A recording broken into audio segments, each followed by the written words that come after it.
Sidang lanjutan kasus tewasnya Prada Lukinamo, keluarga menyebut ada indikasi pembiaran hingga kondisi korban memburuk.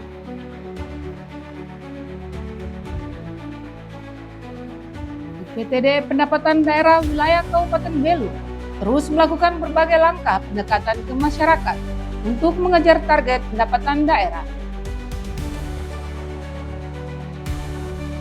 Meski mengantongi gelar sarjana S2 Hukum, tidak menjadi hambatan seorang pemuda asal desa Sadi, Blasius Maukau, untuk terjun sebagai petani hortikultura.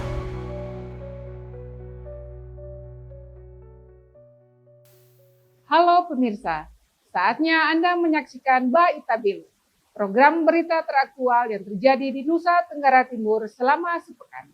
Saya Amina akan menemani Anda setengah jam ke depan.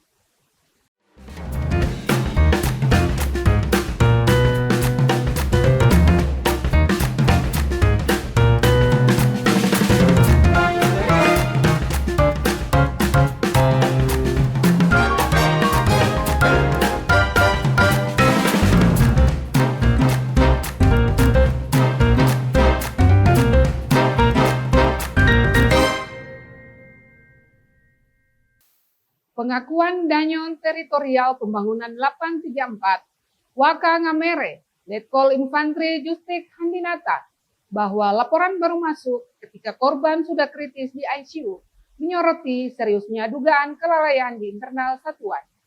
Keluarga bahkan menyebut ada indikasi pembiaran hingga kondisi korban memburuk. Kesaksian Danyon Letkol Infanteri Justik Handinata dalam kasus tewasnya Prada Lukinamo mengungkap sejumlah fakta baru di internal satuan. Dalam kesaksiannya di hadapan majelis hakim, Danyon juga mengaku baru mendapatkan informasi kritisnya kondisi Prada Luki pada tanggal 5 Agustus. Ia menjelaskan informasi tersebut disampaikan oleh Dankikes yang melaporkan bahwa almarhum sudah berada di ruang ICU dan membutuhkan penanganan intensif. Terlambatnya arus informasi ini membuka tanda tanya terkait prosedur pelaporan di dalam satuan sebelum perkara ini sampai ke pimpinan batalion. Saya memerintahkan yang tertua di batalion waktu itu, Letkol Rahmat, untuk cari tahu siapa saja yang kumpulkan semua anggota, cari tahu siapa yang mengumpul almarhum Prada Luki. Dalam pernyataannya di hadapan majelis hakim dan penasehat hukum, ia berharap kasus ini berjalan transparan agar kebenaran dapat terungkap dan memberikan kepastian hukum bagi keluarga korban. Harapan saya untuk permasalahan ini bisa cepat selesai, kebenaran dapat dibuktikan sebenar-benarnya untuk para terdakwa dapat dihukum seadil-adilnya, dan semua proses saya serahkan kepada kewenangan dari pihak. Sementara itu, pihak keluarga Prada Lukinamo merasa kecewa dan mempertanyakan keterlambatan informasi yang diterima Komandan Batalion terkait kondisi anak mereka. Sebenarnya apa-apa semua itu pasti Danyon tahu. Nah, kami heran kenapa begitu lama sampai tanggal 5 baru beliau tahu. Entah dia mau menyembunyikan apa, kami tidak tahu, atau mau menyelamatkan jabatannya pun kami tidak tahu. Tapi yang kami kecewanya, kenapa seorang komandan batalion membiarkan hal ini terjadi. Itu saja. Publik dan keluarga berharap proses hukum kasus Prada Lukinamo dapat berjalan transparan, mengungkap fakta sebenarnya, serta memberikan keadilan bagi keluarga dan korban atas peristiwa ini. Dari Kupang, Salvi Moruk melaporkan untuk Timor TV. Saksi ahli pidana militer diminta menjelaskan unsur putusan hukum dalam kasus tewasnya Prada Lukinamo. Ahli menegaskan bahwa jika fakta persidangan membuktikan adanya kejahatan militer, maka atasan harus memikul tanggung jawab. Ia juga menilai arus informasi dan pola pembinaan bermasalah karena adanya rasa sungkan antara atasan dan bawahan dalam melaporkan insiden. Dulu dijelaskan nanti. Oke, terima kasih. Sidang kasus kematian Prada Lukinamo di Pengadilan Militer 315 Kupang kembali dilanjutkan dengan pemeriksaan 2 saksi baru. Mereka adalah ahli hukum pidana militer Dedi Manafe sekaligus dosen Fakultas Hukum Universitas Nusa Cendana Kupang dan Komandan Batalion Letkol Infanteri Justik Handinata atas berkas perkara 40 dengan terdakwa Letu Ahmad Faisal. Dalam keterangannya, saksi ahli Dedi Manafe menjelaskan kesaksiannya lebih banyak mengeksplorasi terkait relasi kuasa antara atasan dan bawahan serta perbedaan pembinaan dan kejahatan dalam militer. Sehingga kalau seandainya fakta persidangan dan alat bukti membuktikan bahwa ini adalah kejahatan militer, maka atasan harus bertanggung jawab. Tapi kalau ini berkaitan dengan pembinaan, maka tentunya ada batas-batas di situ. Berarti ada pelanggaran hukum disiplin militer. Maka silakan terapkan itu. Dan lebih teknis, tadi saya sudah sampaikan, saya hanya berhenti di undang-undang. Sementara itu hingga saat ini, Humas Pengadilan belum dapat memastikan hasil putusan sidang karena masih menunggu kehadiran saksi tambahan oleh auditor militer. Dan jumlah saksi yang telah diperiksa dalam berkas 40 kali ini sebanyak 11 orang saksi, 7 orang saksi dalam berkas dan 4 saksi tambahan. Untuk 2 orang saksi ini yaitu Letkol Infanteri Justik Handinata dan saudara Dedi ini akan dijadikan saksi untuk ketiga berkas perkara. Jadi untuk hari Selasa dan Rabu beliau masih menjadi saksi. Apakah di hari Selasa atau Rabu ada saksi tambahan lagi, kami bisa konfirmasi.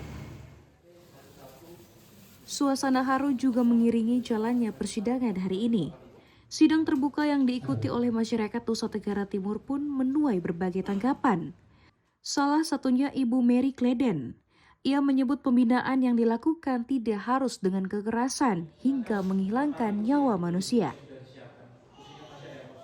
Pembinaan di tentara itu sebenarnya tidak harus dengan kekerasan, ada tahapan-tahapannya, ada mungkin kalau dia salah sekalipun bisa dengan mungkin teguran atau siksaan, tapi bukan dengan penganiayaan, apalagi berkelompok. Itu yang membuat ada Prada Luki sampai fatal seperti ini dan dia harus meninggal di tangan orang-orang yang tidak bertanggung jawab, yang tidak punya peri kemanusiaan.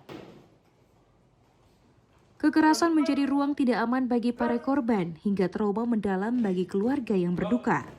Tentu harapan besar agar kasus ini tidak terulang di kemudian hari dan mencederai tubuh instansi manapun di Nusa Tenggara Timur. Dari Kupang, Salvi Woruk melaporkan untuk Timor TV.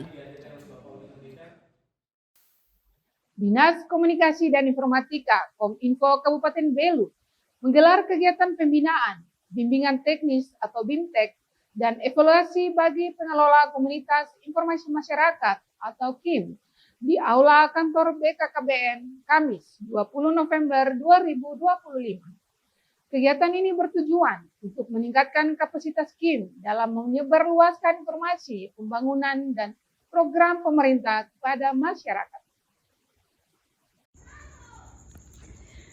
Kegiatan pembinaan bimbingan teknis dan evaluasi bagi pengelola komoditas informasi masyarakat dibuka oleh Kepala Bidang Hubungan Media dan Sumber Daya Kominfo Kabupaten Belu, Dominikus Bali, yang dalam sambutannya menekankan pentingnya peran KIM sebagai ujung tombak diseminasi informasi di tingkat desa dan kelurahan. BIMTEK ini menghadirkan narasumber dari berbagai bidang, termasuk praktisi media dan ahli komunikasi. Materi yang disampaikan meliputi teknik penulisan berita, fotografi jurnalistik, pengelolaan media sosial, serta pemanfaatan platform digital untuk diseminasi informasi. Para peserta juga mendapatkan materi tentang evaluasi kinerja KIM yang meliputi pengukuran dampak informasi yang disampaikan kepada masyarakat, serta identifikasi kendala dan tantangan yang dihadapi dalam menjalankan tugas. Salah satu peserta pengelola KIM, Sekretaris Desa Naikasa, Willy Hipir, mengaku sangat terbantu dengan kegiatan ini. Menurutnya ini merupakan pengalaman yang luar biasa untuk menerapkan digitalisasi informasi di desa. Materi hari ini sangat luar biasa karena yang pertama kami dapat membagikan dokumentasi kegiatan-kegiatan kami di desa kepada publik lewat aplikasi ini, dan kami juga dilatih bisa menjadi seperti seorang wartawan atau jurnalis, merangkai kata-kata untuk memberikan informasi yang baik, benar, dan juga menarik kepada masyarakat yang bisa mengakses informasi lewat KIM. Kepala Bidang Hubungan Media dan Sumber Daya Dinas Kominfo Kabupaten Belu, Dominikus Mali, menambahkan bahwa kegiatan ini merupakan bagian dari upaya pemerintah daerah untuk meningkatkan literasi informasi masyarakat. Fintech hari ini adalah bagaimana untuk meningkatkan sumber daya manusia dari setiap anggota KIM atau pengelola KIM di desa. Yang selama ini keberadaan KIM di desa itu masih sangat terbatas secara sumber daya dan juga secara pengelolaan, teknik pengelolaan kontennya, dan juga bagaimana untuk penyebar luasan yang secara baik dan benar itu masih rendah. Sehingga bagaimana hari ini kita mau mengoptimalkan sumber daya yang ada di anggota KIM, sehingga keberadaan KIM di desa itu bisa membantu untuk memberikan pemerataan informasi atas kesenjangan informasi yang ada di desa itu. Kegiatan ini diikuti oleh perwakilan pengelola KIM dari desa di 4 kecamatan, yaitu Kecamatan Nanait 2 Bensin, Raimanuk, Tasif, Veto Barat, dan Lasiolat. Diharapkan dengan kegiatan ini dapat meningkatkan pengelolaan informasi desa yang lebih efektif, akurat, dan berkualitas. Dari Belu, tim liputan Atom Buah TV melaporkan. UPTD Pendapatan Daerah Wilayah Kabupaten Belu terus melakukan berbagai langkah pendekatan ke masyarakat untuk mengejar target pendapatan daerah. Informasinya usai jeda.